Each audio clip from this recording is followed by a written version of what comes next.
Hello friend, स्वागत है आपका हमारे YouTube channel study for JPSC में। आज इस वीडियो में हम बात करने वाले हैं ह्यूमन राइट यानी कि मानवाधिकार के बारे में। बता दें कि मानवाधिकार से आपका 2 सवाल पिछला जेपीएससी में पूछा गया था। चलिए सबसे पहले आपको सिलेबस दिखा देते हैं। ये आपका सिलेबस है।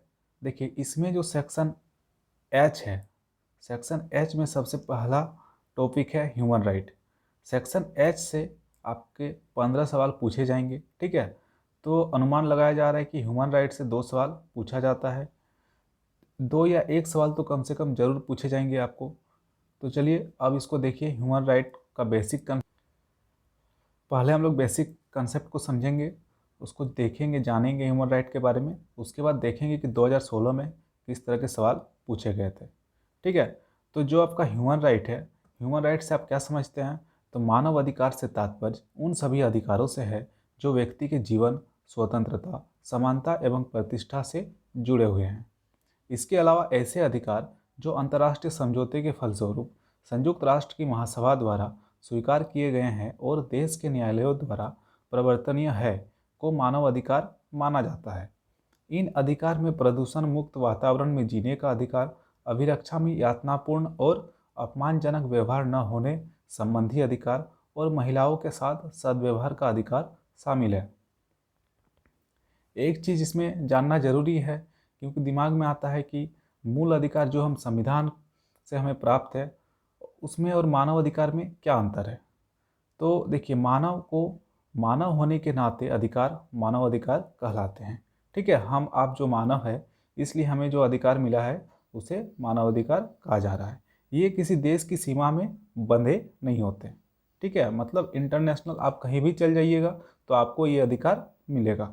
जबकि मूल अधिकार मानव को नागरिक होने के नाते देश या राज्य द्वारा प्रदान किए जाते हैं। जैसे कि आप भारत के हैं, तो आपको भारत का संविधान में जो मूल अधिकार दिया गया है वो सिर्फ आपको भारत में ही मिलेगा, ना कि आप अमेरिका चल जाइएगा तो आप वहाँ पे ये अधिकार आपको मिल सकता है। जैसे कोई विदेशी नागरिक भारत में आता हो तो उसे सभी मौलिक अधिकार नहीं मिलता है। आगे है मानव अधिकारों की पृष्ठभूमि।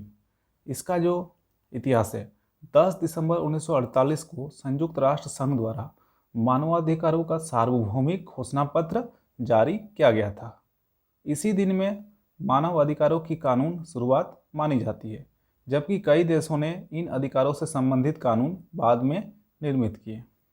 ठीक है, यहाँ पे नोट है, 10 दिसंबर को विश्व मानवाधिकार दिवस मनाया जाता है और 10 दिसंबर को ही शांति का नोबेल पुरस्कार भी दिया जाता है नॉर्वे गणराज्य में। आगे है भारत में मानवाधिकार। तो भारत में मानवाधिकार की शुरुआत देखिए, 28 सितंबर 1993 को भारत के तत्कालीन राष्ट्रपति द्वारा मानवाधिकार संरक्षण हेतु अध्यादेश पारित किया गया। ठीक है, अध्यादेश पारित किया राष्ट्रपति ने। संसद द्वारा इसे वैधानिकता प्रदान करने के लिए मानवाधिकार संरक्षण विधेयक 1993 पारित किया। इस अधिनियम को 8 जनवरी 1994 को मान्यता मिली, जबकि इसके प्रभावी होने की तिथि 28 सितंबर 1993 को ही माना जाता है। ठीक है, राष्ट्रपति के अध्यादेश जारी होते ही यह प्रभाव में आ चुका था। चलिए आगे है मानव अधिकार संरक्षण अधिनियम में 3 आयोगों का उल्लेख किया गया है। कौन से आयोग? पहला है राष्ट्रीय मानव अधिकार आयोग, दूसरा है राज्य मानव अधिकार आयोग, तीसरा है मानव अधिकार न्यायालय। इसको हम देखेंगे डिटेल में क्या है। देखिए इसमें 2006 और 2019 में कुछ इस एक्ट में संशोधन किया गया है, तो आप चाहे तो उस संशोधन को पढ़ सकते हैं। यहाँ पे वो नहीं है, आप उसको अलग से पढ़ लीजिएगा। आगे है राष्ट्रीय मानव अधिकार आयोग यानी कि नेशनल ह्यूमन राइट कमीशन। राष्ट्रीय मानव अधिकार आयोग एक स्वतंत्र वैधानिक संस्था है जिसकी स्थापना मानव अधिकार संरक्षण अधिनियम 1993 के प्रावधानों के तहत 12 अक्टूबर 1993 को की गई थी। मानव अधिकार आयोग का मुख्यालय नई दिल्ली में स्थित है। ठीक है, ये सब फैक्ट है, ये सब आपको परीक्षा में सरल तरीका से पूछ सकता है। यह संविधान द्वारा दिए गए मानव अधिकार जैसे जीवन जीने का अधिकार, स्वतंत्रता का अधिकार एवं समानता का अधिकार आदि की रक्षा करता है और उनके प्रहरी के रूप में कार्य करता है। ठीक है, जो राष्ट्रीय मानव अधिकार आयोग है इसमें आयोग का संगठन किस प्रकार है, तो इसमें सदस्य होंगे 1+4, यानी कि एक अध्यक्ष और 4 सदस्य होते हैं। इसके अतिरिक्त 4 पूर्णकालिक पदेन सदस्य भी होते हैं। ठीक है, यहाँ पे नोट पर ध्यान दीजिए, यदि परीक्षा में सदस्य संख्या से संबंधित प्रश्न हो तो उत्तर 1+4 होगा, ना कि 1+4+4, यानी कि जो पूर्णकालिक पदेन सदस्य है इनको आप सदस्य में नहीं जोड़ सकते हैं परीक्षा के दृष्टिकोण से। चलिए, यदि परीक्षा में उस तरह से पूछा गया तो वो आपको स्पष्ट मेंशन रहेगा कि पूर्णकालीन सदस्य के साथ। ठीक है, आगे है अध्यक्ष। तो इसका अध्यक्ष, आयोग का अध्यक्ष वही व्यक्ति होता है जो सर्वोच्च न्यायालय का मुख्य न्यायाधीश रह चुका हो। सदस्य कौन बन सकता है, आयोग के 2 सदस्य वे होंगे जो सर्वोच्च न्यायालय में न्यायाधीश हो अथवा रह चुके हों। ध्यान रहे यहाँ सर्वोच्च न्यायालय के अन्य न्यायाधीश का उल्लेख है, ना कि मुख्य का। ठीक है, तो अन्य न्यायाधीश भी इसमें सदस्य बन सकते हैं। आयोग के 2 सदस्य वे होंगे जो मानवाधिकार के संदर्भ में विशेष जानकारी रखता हो। ठीक है, जो 4 पूर्णकालिक सदस्य है, पदेन सदस्य, मतलब ये लोग पद में रहते हुए इसका ऑटोमेटिक सदस्य बन जाते हैं। उसमें कौन कौन है, पहला है राष्ट्रीय महिला आयोग के अध्यक्ष, राष्ट्रीय अल्पसंख्यक आयोग के अध्यक्ष, अनुसूचित जाति आयोग के अध्यक्ष और अनुसूचित जनजाति आयोग के अध्यक्ष। ठीक है, ये लोग पद में हैं, इसीलिए इसका सदस्य भी ये लोग माने जाते हैं। चलिए, आयोग में सदस्यों की नियुक्ति राष्ट्रपति द्वारा 6 सदस्यीय समिति की सिफारिश के आधार पर की जाती है। ठीक है, समिति की सिफारिश को मानने के लिए राष्ट्रपति बाध्य है। देखिए, ये जो 6 समिति है इसमें कौन कौन शामिल होते हैं, इसमें प्रधानमंत्री समिति के पदेन अध्यक्ष के रूप में होते हैं, केंद्रीय मंत्रिमंडल सदस्य, इसमें गृह मंत्री शामिल होते हैं, लोकसभा अध्यक्ष, लोकसभा में विपक्ष का नेता, राज्यसभा उपसभापति, राज्यसभा में विपक्ष का नेता। ठीक है, तो यहाँ पे ध्यान दीजिएगा, सत्ता में जो पक्ष में है और जो विपक्ष में है, दोनों दल के लीडर इसमें शामिल होते हैं। चलिए, आयोग के सदस्यों को पदमुक्त करना, कैसे पदमुक्त किया जा सकता है। राष्ट्रीय मानवाधिकार आयोग के सदस्यों को पदमुक्त करने का अधिकार राष्ट्रपति को होता है। इसके लिए भी कई प्रावधान दिए हुए हैं, अतः पद मुक्ति के निम्न आधार हो सकते हैं। पहला है सिद्ध कदाचार के आधार पर, सदस्य को दिवालिया घोषित कर दिया गया हो, सदस्य ने लाभकारी पद धारण कर लिया हो, वह मानसिक अथवा शारीरिक रूप से अक्षम हो। आगे है आयोग के सदस्य व अध्यक्ष का कार्यकाल क्या होता है।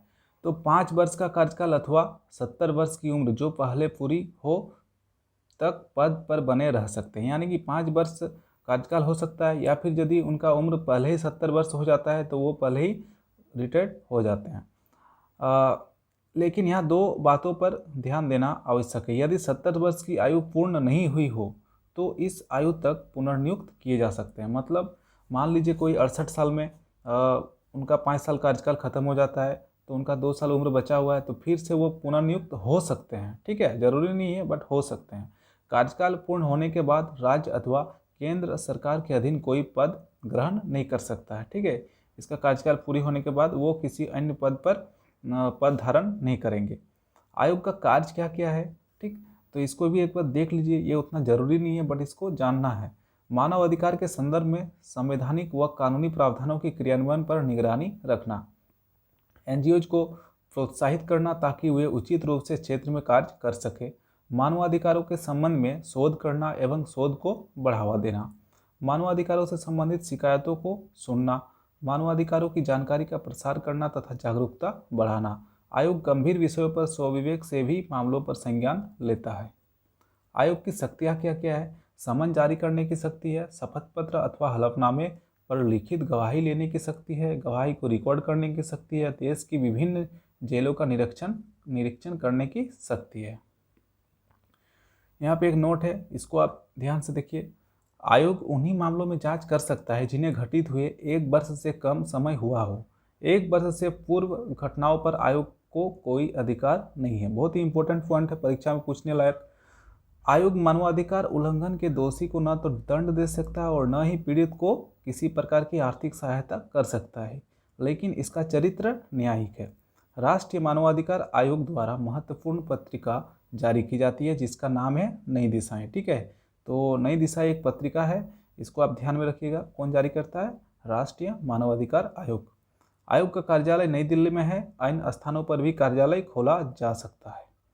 तो ये सब चारों पॉइंट आपका कूट में पूछा जा सकता है परीक्षा में, इसको ध्यान में रखिएगा।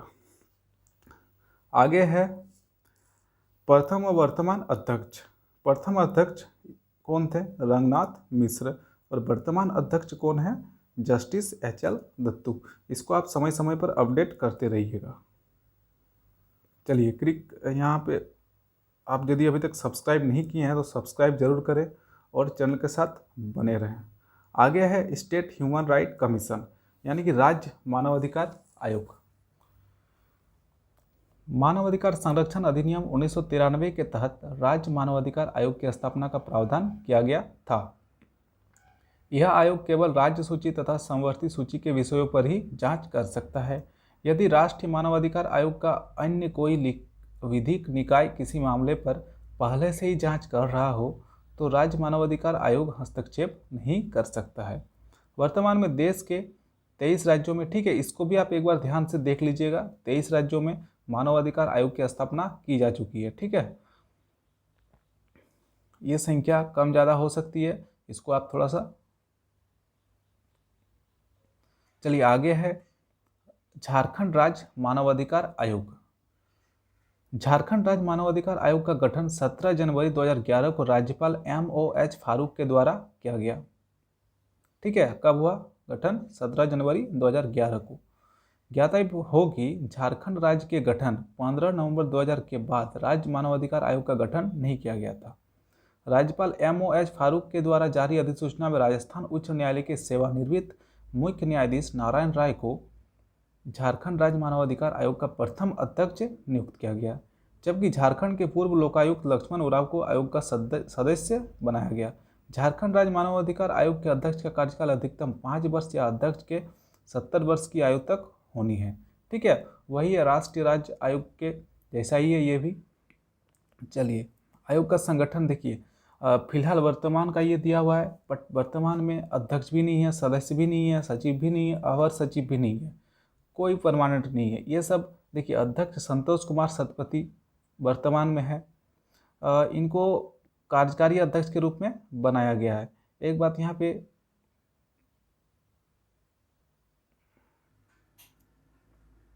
इनके जो सदस्य है वो अभी पद खाली है। सचिव श्री दीपक कुमार को बनाया गया है, ये इनको अतिरिक्त प्रभार दिया गया है, और अवर सचिव सुशील कुमार, इनको भी अतिरिक्त प्रभार मिला हुआ है। ठीक है, याद रखिएगा कि झारखंड राज्य का जो अध्यक्ष है, अभी तक सिर्फ 2 अध्यक्ष बने हैं। प्रथम हो गया आपका श्री नारायण राय, और दूसरे अध्यक्ष थे आपका जस्टिस RR प्रसाद। ठीक है, RR प्रसाद की मृत्यु हो गया आपका 2018 ईस्वी में। उनके बाद इनको अतिरिक्त प्रभार मिला हुआ है SK सतपथी को। ठीक है, चलिए आगे है मानव अधिकार न्यायालय। इसका प्रावधान मानव अधिकार संरक्षण अधिनियम 1993 में किया गया था। इस अधिनियम के अनुसार प्रत्येक जिले में एक न्यायालय होगा। उच्च न्यायालय के मुख्य न्यायाधीश की सलाह पर राज्य सरकार द्वारा इसकी स्थापना की जाएगी। राज्य सरकार इसमें अपना लोक अभियोजक या वकील नियुक्त करती है। इसकी नियुक्ति के लिए इसे कम से कम 7 वर्षों का वकालत का अनुभव होना आवश्यक है। यह न्यायालय मानव अधिकार से संबंधित मुद्दों पर सुनवाई करता है। अब देख लेते हैं कि मानव अधिकार से 2016 JPSC में क्या प्रश्न पूछे गए थे। पहला प्रश्न है आपका, राष्ट्रीय मानव अधिकार आयोग का पहला पुरस्कार हाल ही में किस फिल्म को मिला है। ठीक है, तो देखिए ये करंट अफेयर का सवाल हो गया आपका। करंट में उस टाइम पुरस्कार दिया गया था ब्लैक एंड व्हाइट फिल्म को, तो ये आपका करंट से रिलेटेड पूछा गया है, रिलेट करके। ठीक है, मानव अधिकार का ही सवाल है बट करंट से रिलेट करके पूछा गया है। इसके बाद दूसरा सवाल था, सभी प्रकार के सामाजिक विभेद का उन्मूलन मानव अधिकार की किस पीढ़ी के अंतर्गत आता है। इसका सही उत्तर है तीसरी पीढ़ी। ठीक है, ये सवाल उतना आसान नहीं है, थोड़ा सा घुमा के इसको पूछा गया है। जो डीप से समझते हैं वही इसका आंसर दे सकते हैं। पहली पीढ़ी में आपका नागरिक और राजनीतिक अधिकार दिया गया है। दूसरी पीढ़ी में सामाजिक और आर्थिक अधिकार दिया गया है। बाकी जो अन्य अधिकार है उसको तीसरी पीढ़ी में रखा गया है। तो इसको यहीं पे कंप्लीट करते हैं इस वीडियो को। यदि आपने अभी तक हमारे चैनल को सब्सक्राइब नहीं किया है तो चैनल को सब्सक्राइब कीजिए, लाइक कमेंट और शेयर जरूर कीजिए। ठीक है, ये PDF आपको डिस्क्रिप्शन में मिल जाएगा, या फिर आप हमारे Telegram channel study for JPSC and JSSC में इसको डाउनलोड कर सकते हैं। चलिए, बहुत बहुत धन्यवाद।